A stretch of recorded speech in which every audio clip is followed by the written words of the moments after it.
ঈদে দেশের প্রেক্ষাগৃহ কাঁপাচ্ছে সুপারস্টার শাকিব খানের তুফান। মুক্তি পাওয়ার প্রথম দিন থেকেই দর্শকের আগ্রহের শীর্ষে রয়েছে সিনেমাটি।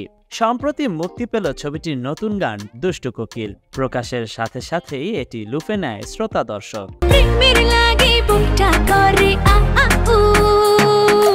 গানটিতে কণ্ঠ দিয়েছেন দিলশাদ নাহার কণা এবং আকাশ সেন, কথা এবং সুর দিয়েছেন আকাশ। এছাড়া গানে শাকিব মিমিকে একসাথে নাচতে দেখে আরও একবার ঝড় তুলেছে ভক্তদের মনে। কোকিল ডাকে রে কুকু কুকু কুকু কুকু, মনে বাঁশি বাজে রে কুকু কুকু কুকু।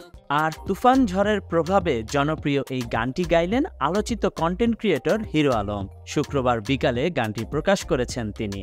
গানটি প্রসঙ্গে হিরো আলম বলেন, শাকিব ভাইয়ের এই গানটি নিয়ে ভারত বাংলাদেশ মেতে আছে। আমার কাছেও ভালো লেগেছে। আমি এই গানটি সকল শাকিব ভক্তদের উৎসর্গ করেছি।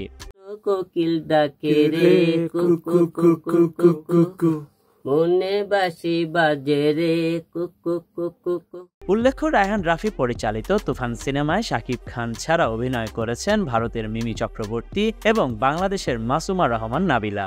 আরও আছেন চঞ্চল চৌধুরী, ফজলুর রহমান বাবু, গাজী আকায়েত, সালাউদ্দিন লাবলু, গাউসুল আলম শাওন প্রমুখ। তুফান সিনেমাটি প্রযোজনা করেছে Alpha Studios Limited. Digital partner Chorki এবং ইন্টারন্যাশনাল ডিস্ট্রিবিউটর হিসেবে আছে SBF।